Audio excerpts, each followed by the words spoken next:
Hey folks, it's Tom and Frugal Prepper. I am out here in the garage trying to redo these brake lines on the Pontiac as best as I can. You know, it's kind of crazy. They all need to be redone from the master cylinder to the ABS and the ABS to all four wheels. Got one wheel left to go. But I wanted to show you something about some fake NiCop brake line that I recently purchased.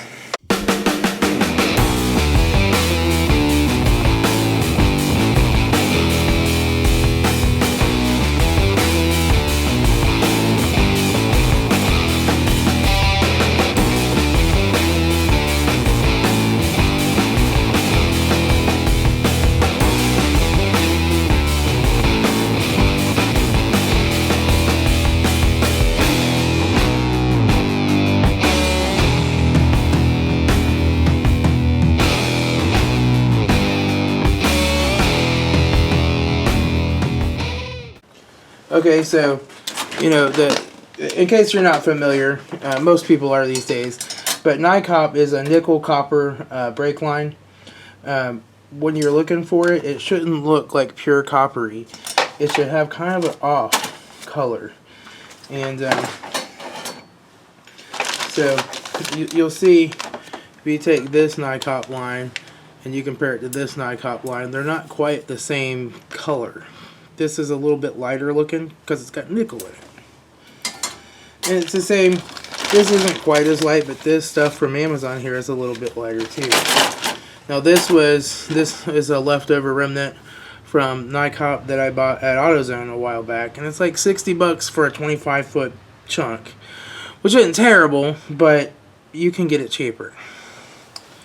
And so I went on eBay, right, and found this NiCop line, and I've already used most of it, and I'm deciding whether I'm going to unuse it.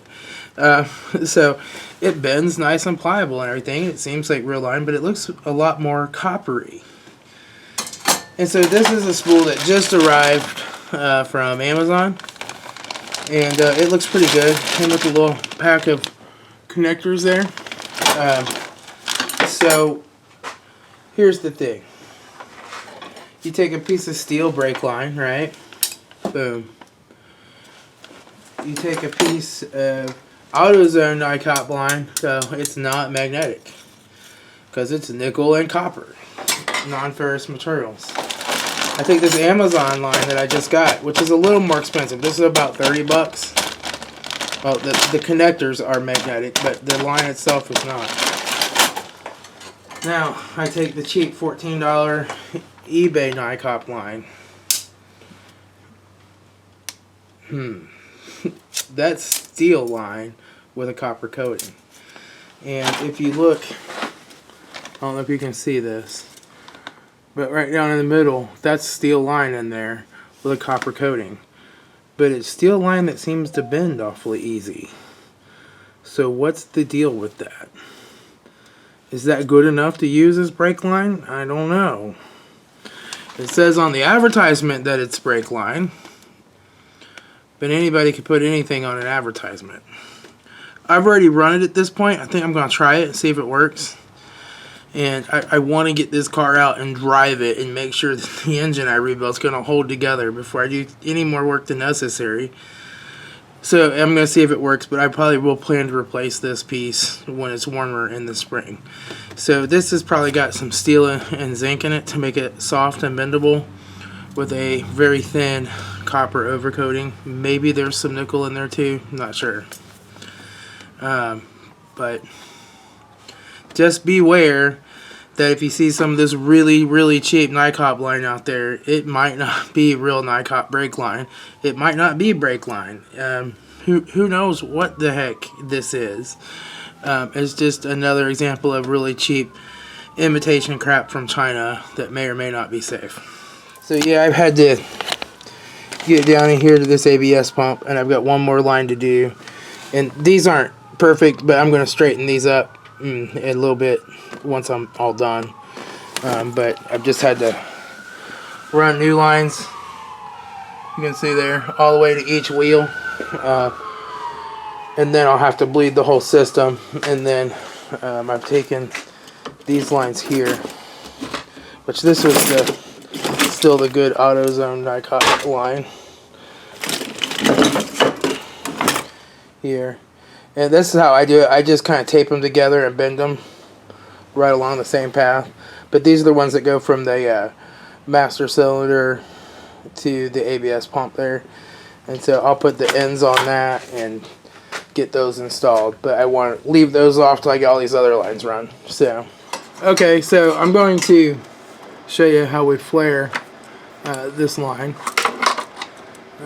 So this has what we call a bubble flare. It's an isometric bubble flare.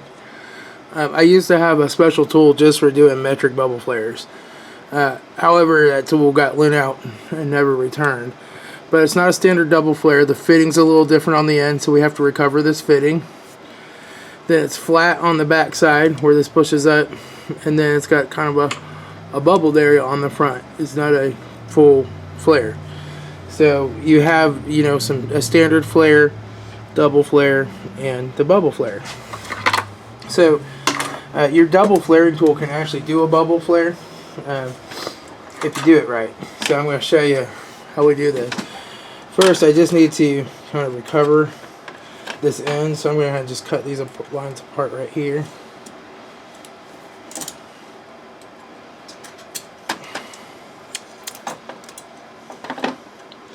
And so the first thing I want to do is kind of get my line cut to the same length here. So while I got this end on here, I'm going to kind of line that up. I'm going to leave a little extra there because the flare is going to take up some. Right there. And then we can just take and get a little tool and spin her around.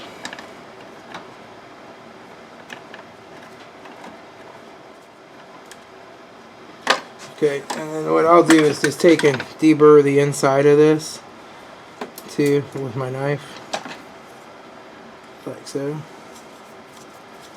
Don't stab yourself in the hand. I'm not using a lot of pressure, I'm just twisting. Make sure there's no burrs in the middle of it. No big burrs anyway. And so now I just got to get this fitting off of here. So what I use for that is I just take my side cuts and kind of go around it.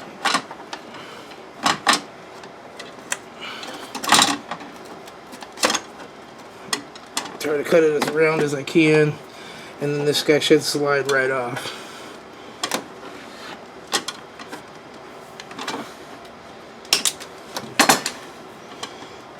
Hopefully. Sometimes he won't. You just have to kind of come back here and squeeze a little.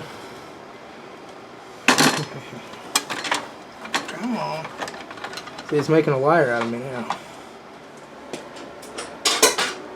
Okay, so usually that cutting it around thing will work, but when it doesn't, I just lock the fitting in the vise and pull like that. It'll come on out. It's just hung a little bit.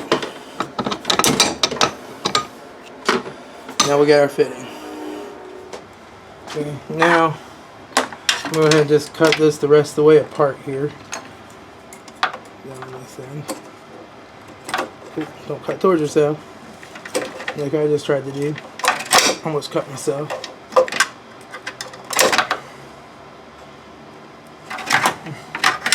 Oh, come on. Brake lines are some of the most annoying things in the world. Wish I lived closer to Eric O. I just take it over there and be like, Eric, it's brake line time.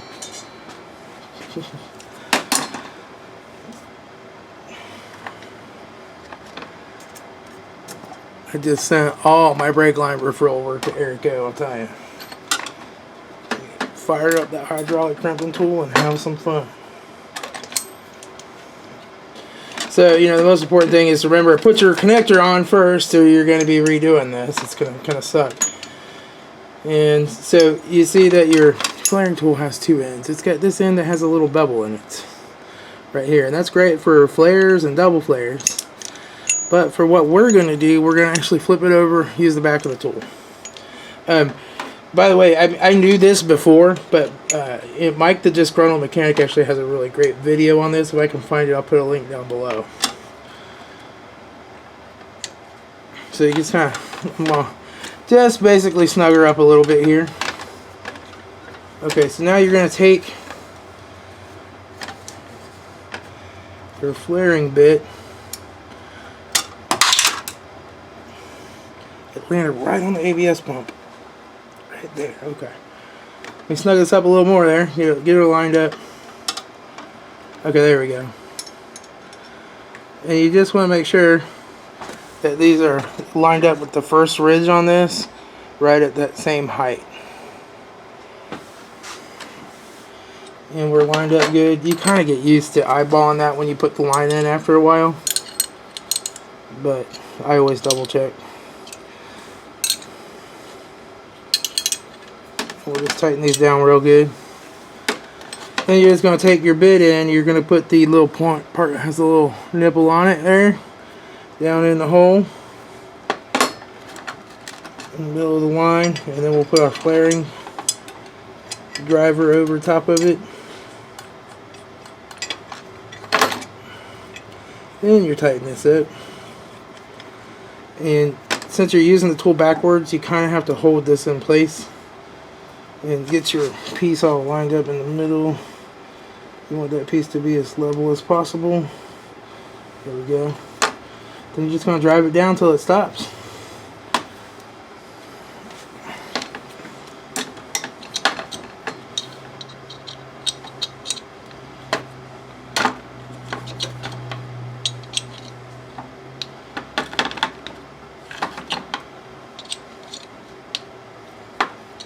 That's as far as I can get it.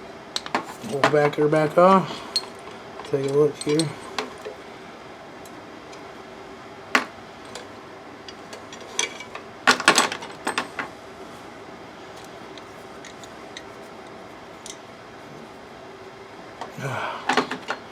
My goodness. Oh, there.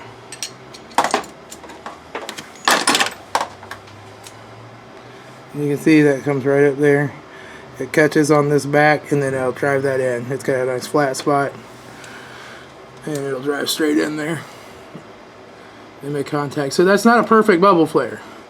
But it's real darn close and it'll work just fine.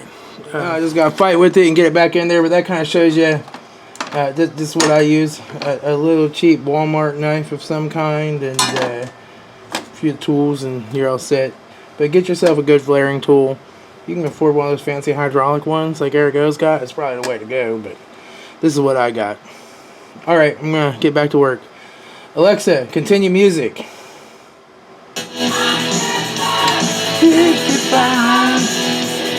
Alright, so, that's just kind of another example of sometimes the stuff we're getting from China isn't what we bargained for. Because who knows at this point, it's something cheap from China. They figure, well, just make it, list it, sell it to those Americans. Yeah. In China, I don't think they're overly concerned with car safety. Like I said, I'll leave that piece on there for now and plan on maybe replacing it here later. But I just went through all the work of getting that bent and put into shape. And I just happened to notice it because I was sticking my light up under the car to work and it stuck to the line. I'm like, uh-oh, that's weird. So I came and checked that spool, and sure enough, this other one, I just ordered it from Amazon, even though it was more expensive, just because I needed it like the next day, and they had next day shipping for free. So I paid a little more, but it appears to be the correct stuff. So I'll talk to y'all later. It's Tom, your Free Will President.